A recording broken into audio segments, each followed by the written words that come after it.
म्हणजे तिथलं district hospital स्वतःच व्हेंटिलेटरवरती आहे. तर तिकडे कुकी एरियातली लोक आम्हाला सांगत होती चुराचांदपूरची वगैरे की 4 महिने आम्ही अक्षरशः मरणावस्थेमध्ये होतो. आमच्याकडे कोणीही मेडिकल कॅम्प मध्ये तर इतकी वाईट अवस्था होती. म्हणजे तिथलं डिस्ट्रिक्ट हॉस्पिटल स्वतःच व्हेंटिलेटरवरती आहे.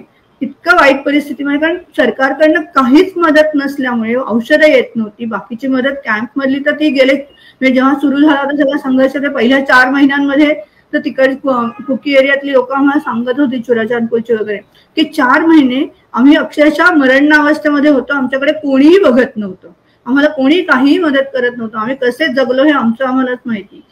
त्या व्हिडिओ आला बाहेर आणि लोकांपर्यंत पोहोचला, म्हणून इथे काहीतरी होतंय हे कळलं.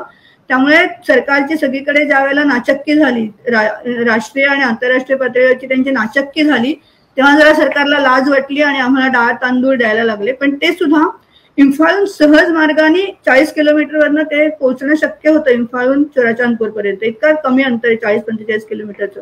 पण त्याच्यासाठी सुद्धा त्यांना मिझोरामवरती अवलंबून राहावं लागत होतं. दिवापूर किंवा मिझोराम तिकडनं त्यांना सगळं सामान आणावं लागत होतं. इतक्या लांबनं मदत कोणी केली तरी सुद्धा ती तिकडनं येत होती. इम्फाळमधनं येणारी मदत त्यांच्यापर्यंत पोहोचतच नव्हती. ती बाहेरनच तिकडनं मिझोराम किंवा ऐझवाल म्हणून मिझोरामचा जो भाग आहे तो, किंवा दिवापूर, तिकडनंच त्यांच्याकडे मदत येत होती. जे 400-450 किलोमीटर लांब आहे तिथनं त्यांना मदत येत होती, पण जवळनं मदत येत नव्हती. इतकी म्हणजे ज्याला आपण म्हणतो ना, एक दरी इतकी वाईट पद्धतीने निर्माण केलेली आहे ह्या मैत्री आणि कुकी संघर्षामध्ये की कोणी कोणाला सावरायचं हा त्याच्यातला एक खूप गहन प्रश्न आहे. आणि त्यामुळे सुरुवातीच्या काळामध्ये केवळ आजारपणामुळे मृत्यू झाले नाहीत, तर काही वेळेला साधे म्हणजे एखाद्याला गोळी लागली किंवा एखाद्याला कुठेतरी फायरिंग मध्ये आगीमध्ये जळलाय म्हणून, तर त्याला लागणार म्हणजे औषध लावायचं असेल किंवा बँडेज करायचं असेल किंवा साधा टाका घालण्यासाठी हवा असणारा दोरा असेल, ह्या गोष्टी सुद्धा त्यांना मिळत नव्हत्या.